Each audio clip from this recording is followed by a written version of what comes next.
history is not made by words. It is made by deeds. No single individual is great to make history. It is the people who are capable of making history by building the civic, political, economic, and social cultural realities which shape the nature and characteristic of civilization. However, some people are pacesetters in the onward march of the people to make history. Edward Francis Small is one of those pacesetters. Halifa Sallah wrote in his book The Struggle Towards Self-Determination. Adamadi nyantama kalawata wala mu dunya folota bading yana sinyo ya nata to bading yana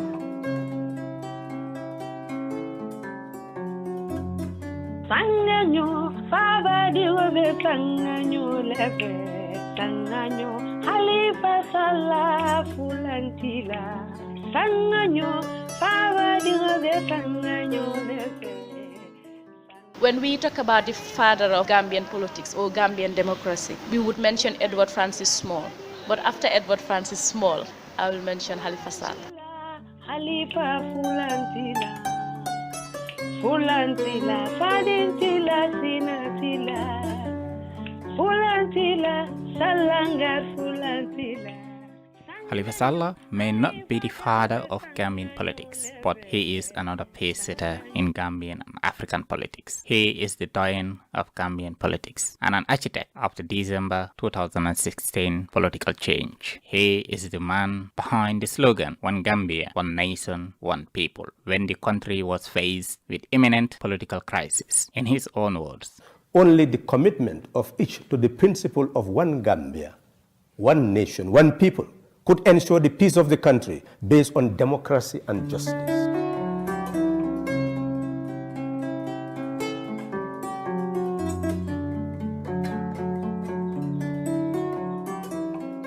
My name is Suleiman Bokarpa. This podcast is based on the contribution of the Gambia's PDOIS Socialist Party Secretary General Halifa Sallah's rule of bringing an end to former President Jammeh's 22 years of rule. It was a collective effort of Gambian oppositions, but not many know who generated the idea and the method for a united alliance to put an end to Jammeh's self-perpetuating rule. Several attempts were made since 1996 to adopt an opposition coalition method that could take on Jammeh's APRC that has been winning with absolute majority in all previous polls, but was unsuccessful. The contentious issues of disagreements have always been on the method. Party-led has always been the standpoint of the United Democratic Party under the leadership of Ousainou Darboe, while program-led under a non-partisan ticket has been the standpoint of the People's Democratic Organization for Independence and Socialism under the leadership of Halifa Sallah. The UDP argument is that the smaller parties should rally behind the bigger one. But from Doy's perspective, that is not grounded on any scientific-based evidence to the case of the Gambia. Hence, such a method is mainly practiced in countries that have second round of voting, and as such, a tactical unity option of such is not available for Gambian opposition. In the Gambia, it is first past the post. However, on October the 30th, 2016, it was a done deal when Adama Barrow of the United Democratic Party accepted to participate with 3 other contenders, including Halifa Sallah, in a national convention to select a single unity candidate. Such an inclusive program-led coalition selection method has been dismissed by Barrow's predecessor, Mr. Ousainou Darboe, for 2 decades, giving Jammeh an easy ride over a divided opposition. Prior to this arrest and sentence of Darboe and co., Halifa's party, PDOIS, submitted a unity proposal to them and other opposition parties, but had no response.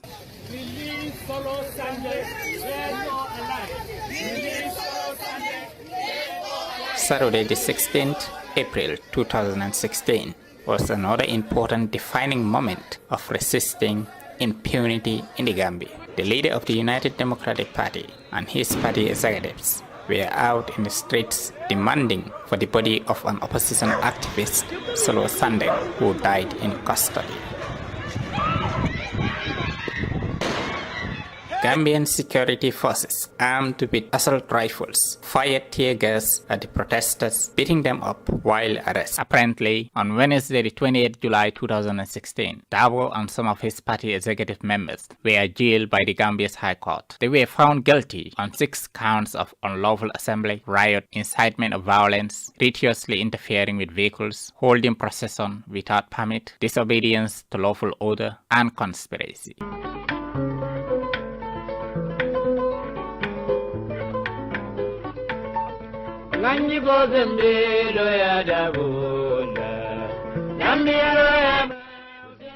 The heavy-handedness of the APRC regime in dealing with the situation led to rising dissent against the regime and was a factor for opposition unity.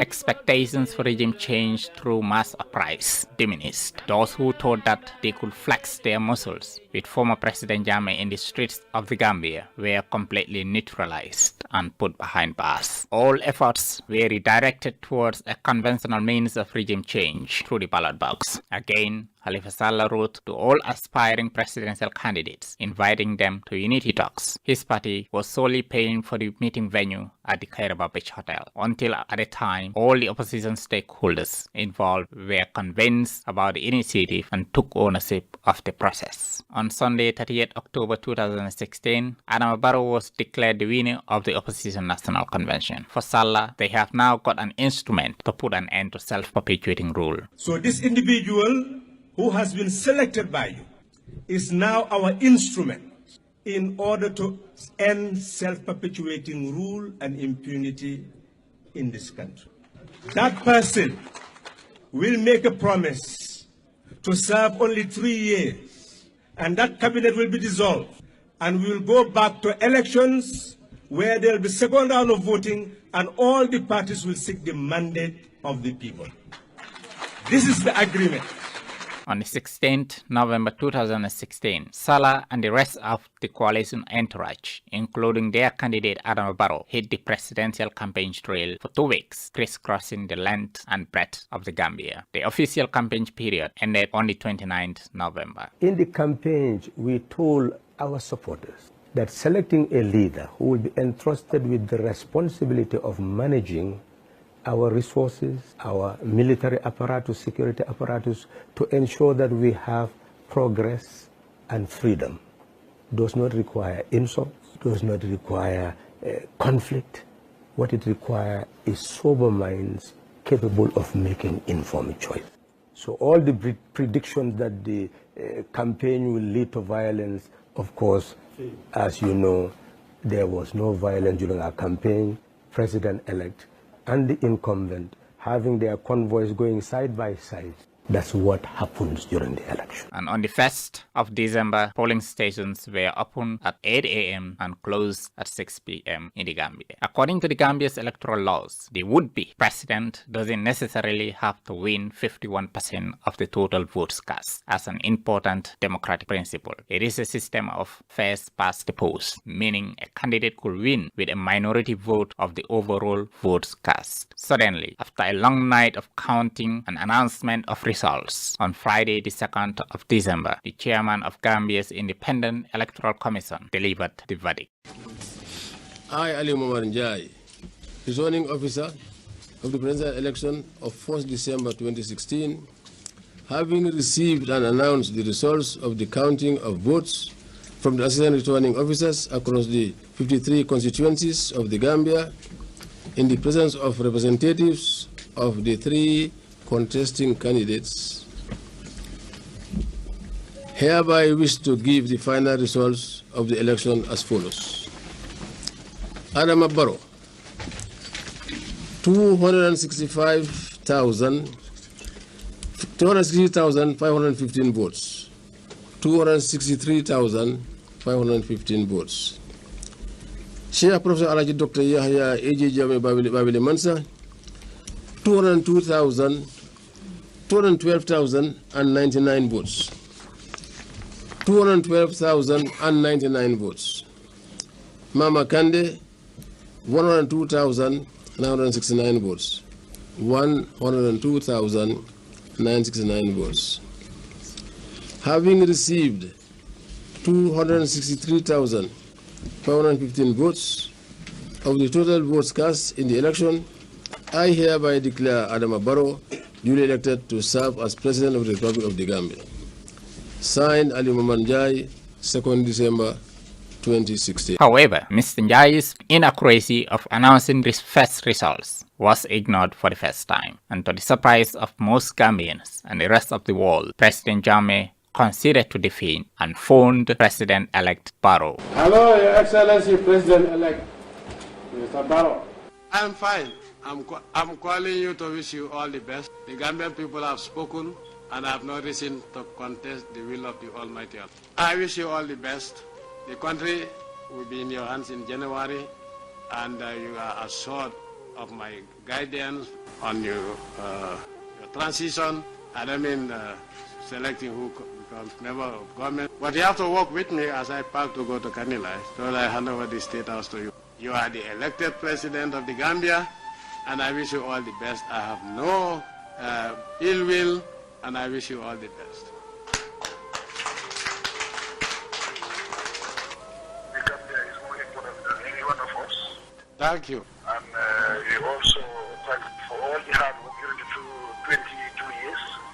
Thank you. We will continue from where you stop. Thank you. And inshallah, if we need any advice, in any area we will always consult you. Thank you. Though I'll be a farmer in Kanilai. I am here with my team. Pardon? I say I'm here with my team. Convey my congratulations to your entire team. Thank you very much. Thank you. This is transparent. This is the will of Allah, and as a Muslim, I accept it in good faith. The Gambian people have chosen you.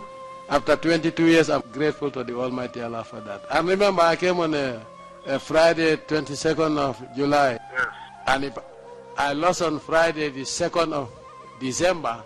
No, it's not the 22nd, but the 2nd of December, Allah is telling me that my time is up, and I hand over graciously with gratitude to the Gambian people and gratitude to the Almighty Allah to you. Thank you very much. I think these Fridays are repeating in the Gambia. Yes. I was born on a Friday. What date? It was 15 February 1965. 1965? 1965, yes. So you were born before independence? Yes. So you are a few months older than me. All the best. Few months older than you. Well, I think that's why they didn't call you old, pa. Hopes were high, and the Gambia has shown the rest of the world that it is capable of building her own democracy in a peaceful way. A liaison committee was set up for a peaceful transfer of power. We decided after that to have a liaison, and the incumbent created a liaison. He accepted that he was going to be an outgoing president, and the president-elect will be the incoming president. And the liaison started working. They had an agenda to see what to tidy up, such as the release of prisoners, those who are in detention with us, to tidy up so that it will be a goodwill gesture as we move towards the inauguration. We also agreed that we'll form two teams, transition team. President-elect formed his team, wrote a letter to introduce the team to the incumbent. But on the day that the letter was to be handed, they said, an announcement is going to come. So wait for the announcement. And what was the announcement? I hereby reject the results in totality. Let me repeat. I will not accept the results based on what has happened. Throughout this week, we have been conducting investigations to get to the bottom of why this large number of people did not vote. Our investigations reveal that in some cases, voters were told that the opposition has already won and there was no need for them to vote. And out of anger, some of them returned home. We also discovered something that has never happened in the elections in this country, that every registered voter, as was always the case, is put on the voters' register. This time around, interestingly enough, voters went to the polling stations where they are supposed to vote with their valid voters' cards, but later find that the picture on the voter register is correct, the name is correct, the address is correct. But interestingly, enough. The number of the voters' card that was put in the voters' register did not tally with the one the voter was supposed to use to. But for Halifa Sallah, the loser cannot deprive the winner of his victory.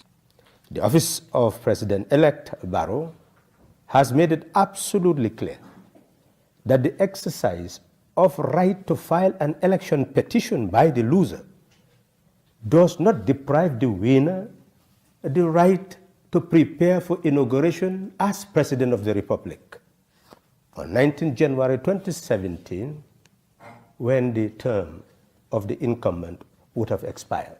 Knowing the sort of person Jammeh is, his statement instilled fear across the country, particularly within the urban areas. The battle shifted to whose narrative is right or wrong. Halifa Sallah started moving from one private radio station to another, making issues clear to Gambians. We, from the very beginning, told our electorate and everybody that the rule of law, good governance, human rights, respect for human rights, democracy, these were unnegotiable.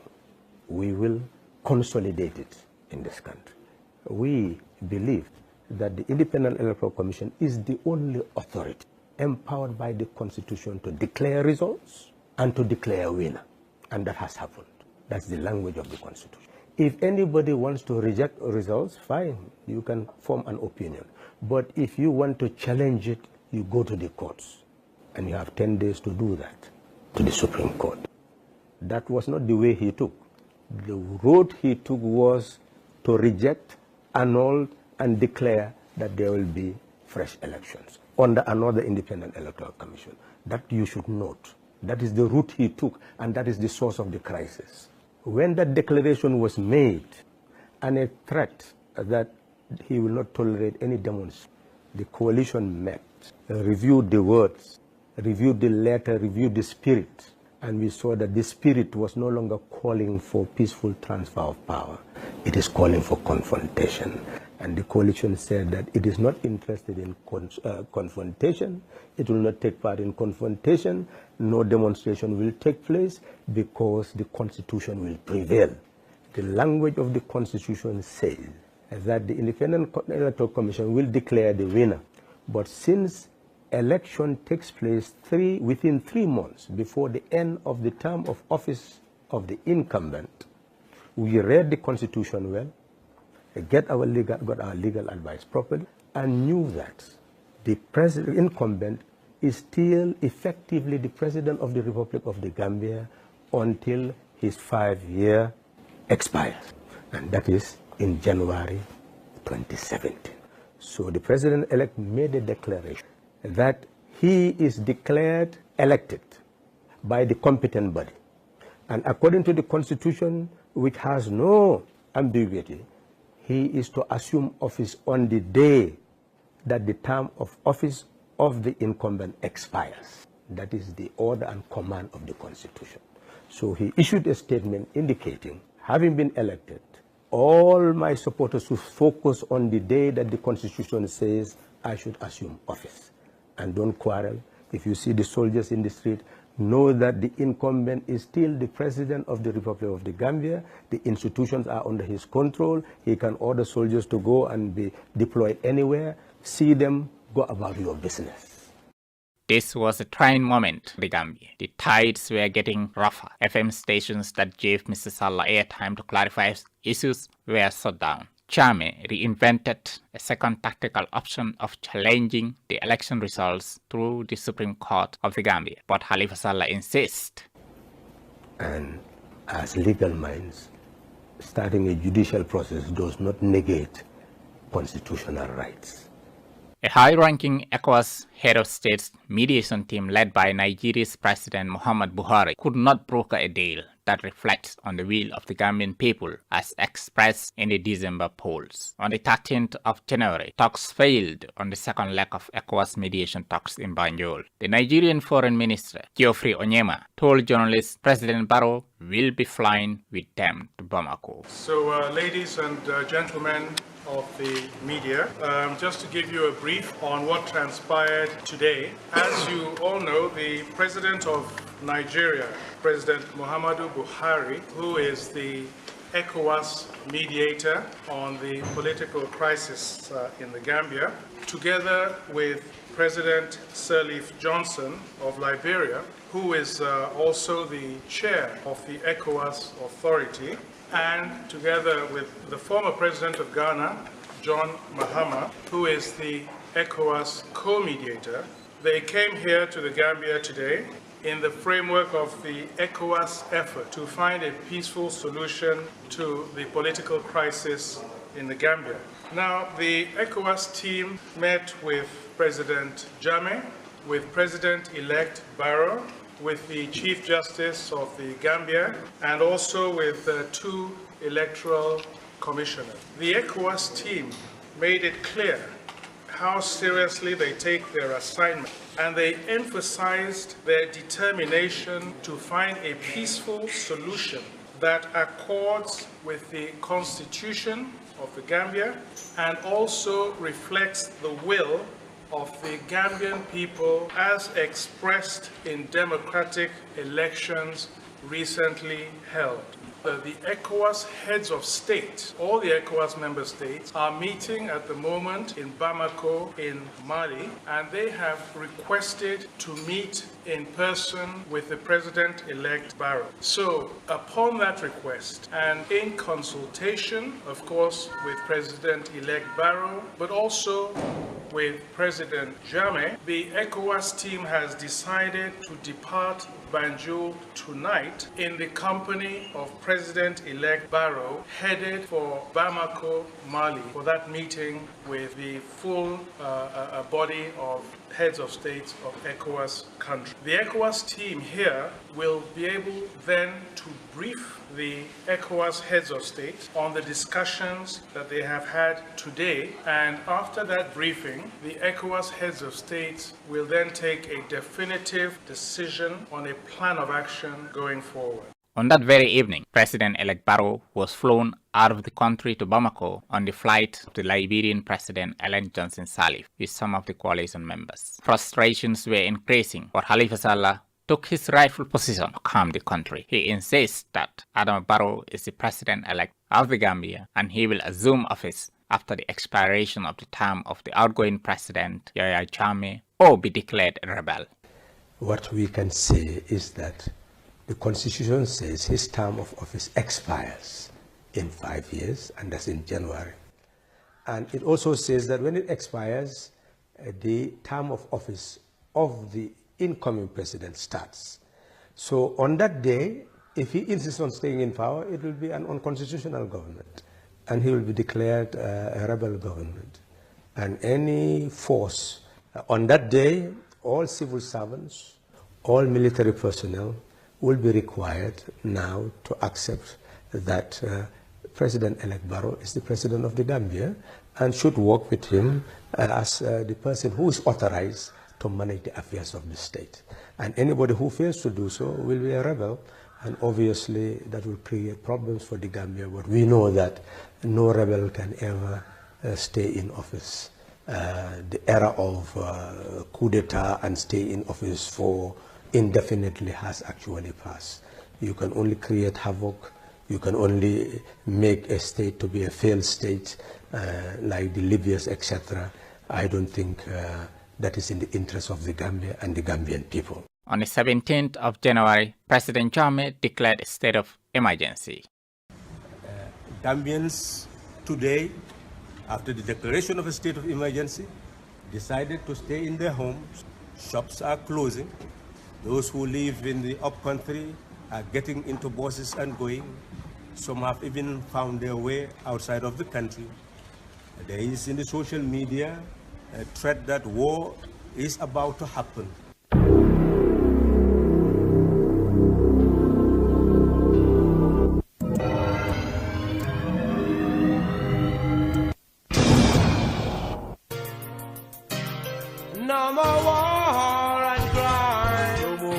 By the 18th of January 2017, Gambia's capital city Banjul and the Serekunda metropolis were like ghost settlements, amid rumors of war and violence. Thousands of Gambians fled to the provinces and neighboring Senegal, but Sallah and the coalition team remained resilient for a peaceful solution, which is a core value of the coalition team. But it is important for all Gambians to know that the reason why the coalition went into an electoral contest where it was disadvantaged is because it does not want to go to power stepping on dead bodies, looking at destroyed properties, looking at blood flowing like a river. The Gambian people do not deserve that. And as a result, we are calling on all Gambians, civil or military, to ensure that we remain united as a nation.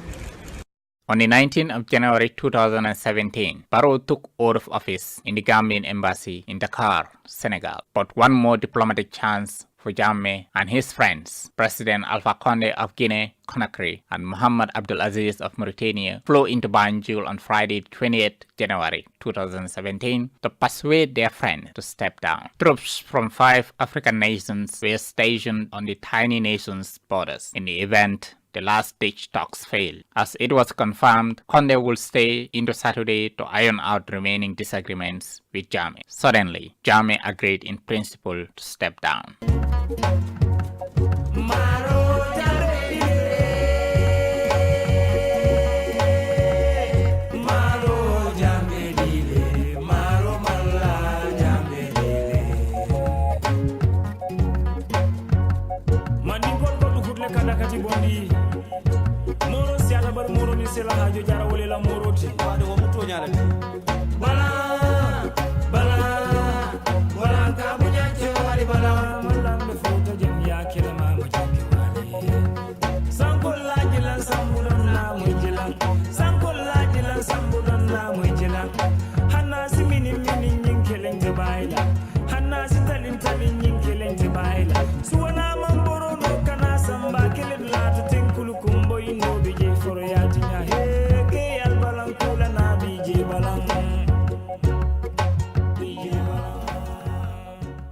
On Saturday, the 21st of January, Jammeh left the State House and was going to board his flight for life in exile. Apparently, he made a U-turn. Coalition supporters gathered at the Banjul International Airport to bow him, but the state administrator by default, Halifa Sallah, intervened for the youths to disperse. We are sorry for the delay. Aminat Courier was the coalition assistant media coordinator who moderates press conferences, she explained. I can also recall the day that President Jammeh was supposed to leave this country. And some of us and the youths went to airport to wait for him. So in some way, the president came halfway and went back, claiming that the youths are waiting for him with stones and sticks at the airport. We were just there when we saw Uncle Halifa Sallah came and, how to call it, managed to gather the youths and spoke to them calmly. That, do you want him to stay? We said no, obviously we don't want him to stay. Let him go. Let him go in peace.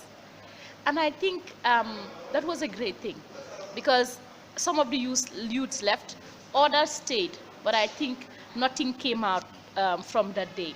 So I think he played a significant role in this, in the process of peace. Amongst those who accompanied Jammeh to the Banjul International Airport, where he boarded his flight to Equatorial Guinea, is Mohamed Ibn Chambers, representative of the United Nations Secretary General to West Africa and the Sahel. We are privileged to be part of this historic moment. As President Jammeh has said, we want to express our appreciation to President Alpha Condé of Guinea and President Mohamed Abdelaziz of Mauritania, who have risen to the occasion, to this moment, and have worked with their brother, President Jammeh, to prevent the situation in the Gambia from worsening. President Jammeh has demonstrated a sense of patriotism and love for his country. As he has said, anyone who will watch suffering come to his country, death and agony come to his country, cannot be considered a patriot or a nationalist. And as President and Commander-in-Chief of this country for 22 years, he has made his contribution to build the Gambia, and it will not be for him to watch what he has helped to build be destroyed. So the Secretary General of the United Nations appreciates very much this gesture on his part. He, together with the chair of ECOWAS, Madam Ellen Johnson, and the chair of the African Union, President Idris Deby, will be issuing a statement tomorrow to commend this very statesmanlike action on the part of President Jammeh, which is going to prevent the Gambia joining so many other countries in Africa which are known for conflict. We appreciate that Gambia will continue to be a country of peace and security and stability, so that this country will continue to prosper.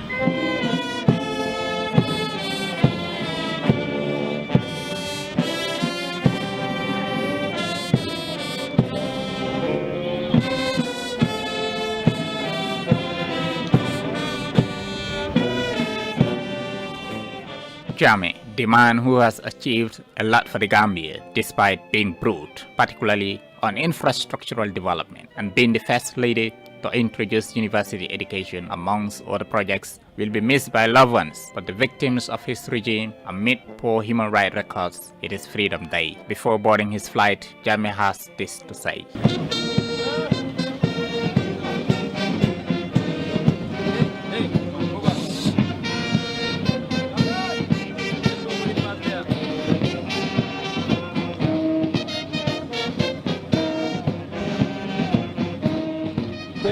And I'm grateful to the Gambian people. All what I've wished for, pray to the Almighty Allah for the 22 years, Allah has given it to me. Now, Allah has decided that this is the end of my term.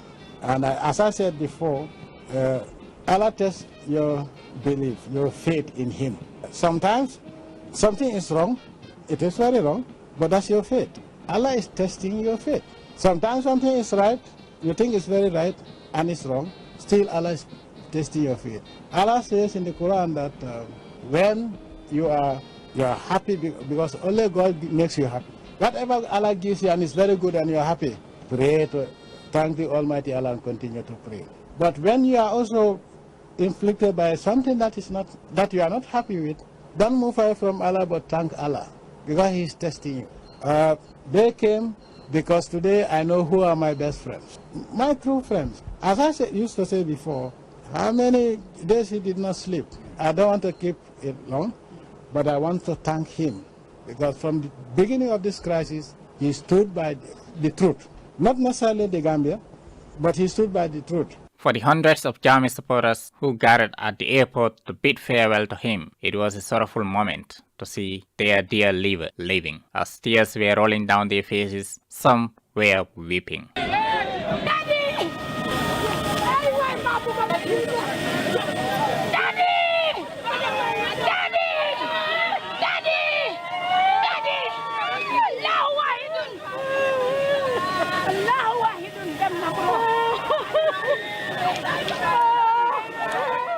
He stood on the aircraft and waved at his loyal supporters who doesn't want to see him leave. For a moment, the situation looks confrontational as the aircraft took off.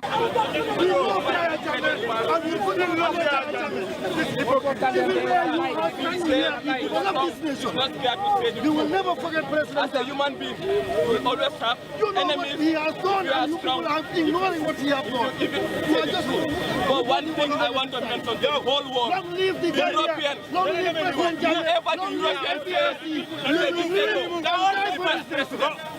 whatever the West said is a dictator, is a good president. We are proud of this man. He served this country for 22 years. He did all what he can do for this country. But with the name of Almighty Allah, Gambians will know whom we lose. We don't lose him. This man will be back one day. All what he did, we will see it. Just allow. I am grateful to Almighty Allah. General Usman Baji, the Army Chief of Defense Staff, who said forces under his command will not fight for any politician, was also at the airport to see his boss and former Commander-in-Chief off. I feel emotional seeing him leaving. But so is the world. This life is a transition. Today it is you, tomorrow it is somebody. Yesterday it was Sadauda Kairaba Jawara. Today it is Yahya Jammeh, and inshallah we are here as we speak. It is President Barrow who is at the helm of the steering wheel, who is steering the affairs of this country. The President and the Commander-in-Chief, as well as the Minister of Defense for the Armed and Security Services. I felt emotional because here is a man living I have known for more than 25 years. And I'm happy to say that we are ready to welcome the new President, Adama Barrow. We have done 100% for Yahya Jammeh, who has been flown out. We are ready to give President Barrow 150%. Inshallah, he will come to believe that we are an armed force, armed and security service of a different.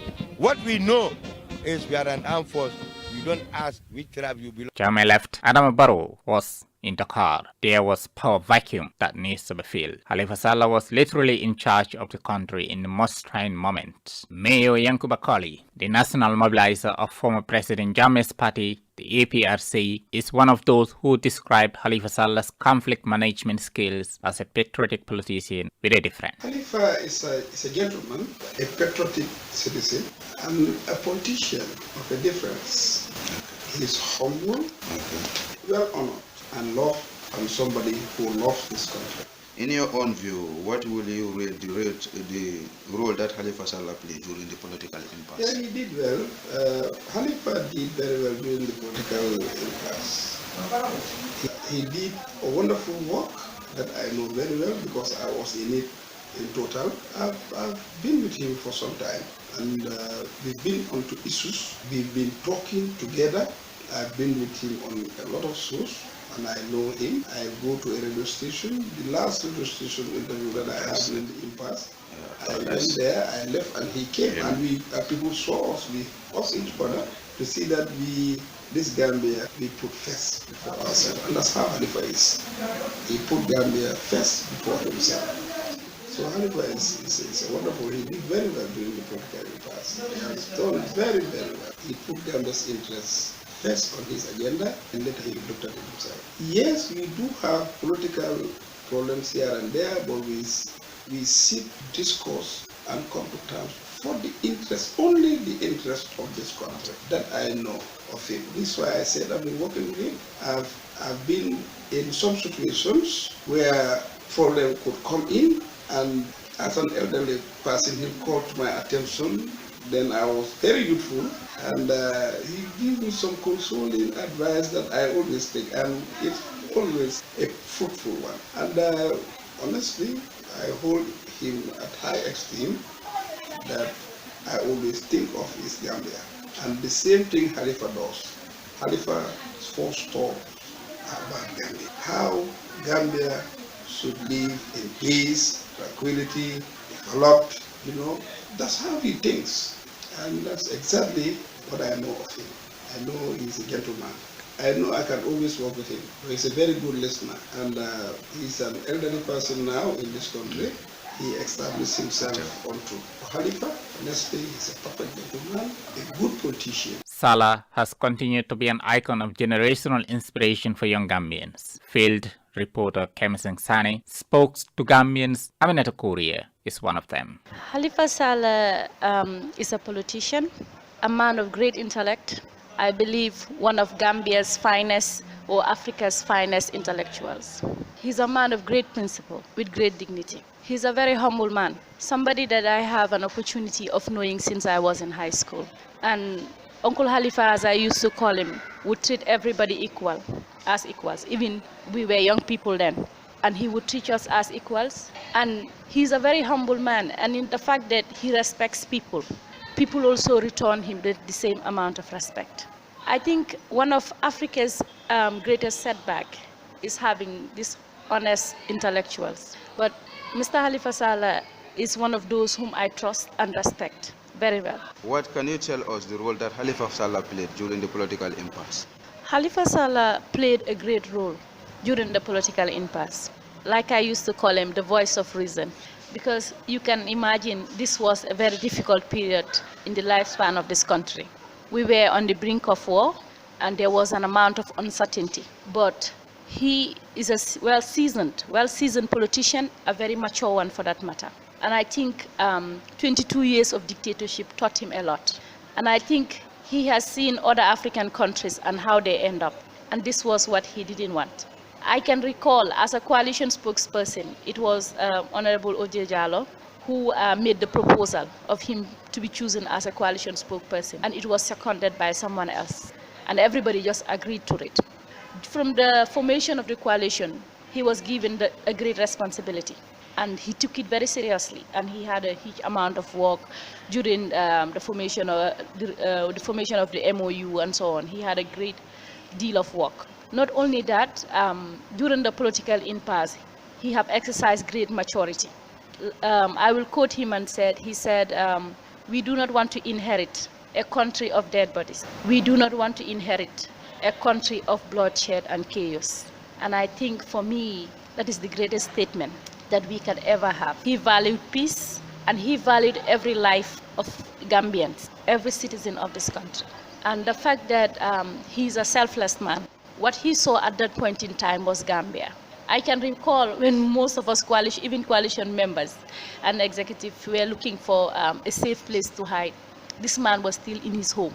And I was really worried. There was a point in time that I was really worried about his safety. And I can also recall the third day, the final day of the campaign.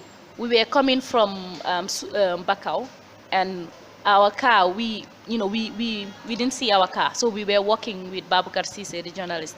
We came up to a certain point, that IEC highway. Uncle Halifa was there with no security around him. And I was very worried because there was a vehicle of soldiers around. We came to ask him, greet him and ask him. I asked him, where's your driver? He said, he's scouting around. I said, Uncle Halifa, what are you doing here? He said, I want to make sure young people go home before 12 o'clock.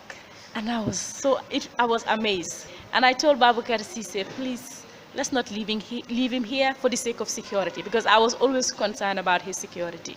And we came up to Westfield together, and he still said, we are still going around, scouting around for young people and to ask them to go home. This is a man, and there was, at that point in time, there was no executive leader who was in the street during that time. But he was very concerned about the safety of young people and the future of this country. I think when we talk about the father of Gambian politics or Gambian democracy, we would mention Edward Francis Small. But after Edward Francis Small, I will mention Halifa Sallah. He has earned the respect of the people and the love of the people, and he has earned the respect of young people of this country for his selfless sacrifice in this country.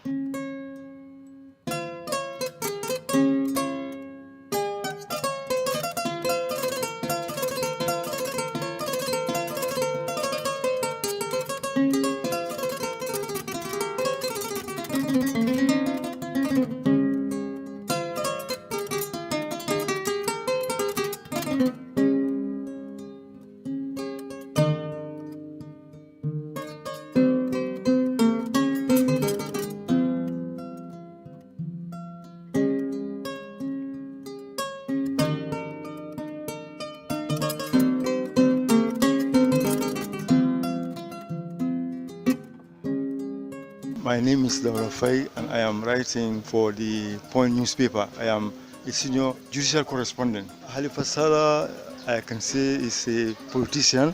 Halifa Sallah is someone who loves the Gambia and Gambians. Halifa Sallah, would teach people concerning, democracy, good governance, and the rule of law. And he also, tells, or interprets the constitution as it is. So I can say, Halifa Sallah, is a mentor to many people, and he has really taught, people what politics is about. And then he also, calls for unity always, and then he hates tribalism. Yes, had it not been for Halifa Sallah, the country would have plunged into chaos. Because I could remember when there was this impasse, caused by the president, the former president, Jammeh. People were not happy about the way things were, being said. In the sense that, most of the supporters of the coalition we are very angry. I can say some went to the extent of going out to protest, so that he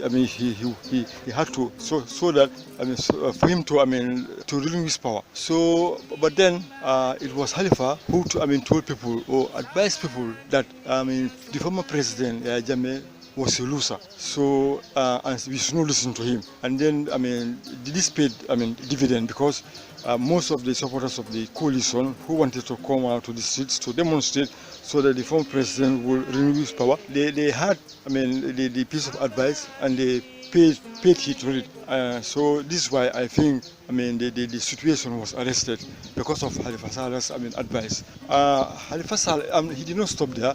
In fact, after the impasse, after Barrow was inaugurated in Senegal, and then when he returned home, Halifa went to the television, and told people that we should forget about the past. There should be nothing like revenge, because we are all members of the same family. We are all brothers and sisters. So he did not see any need for Gambians to fight against each other, because it is one Gambia, one nation, and one people. So if Halifa Sallah, I think I can say he's a peaceful person. He's a gentleman. He's a man of principles, and he's a man of high caliber.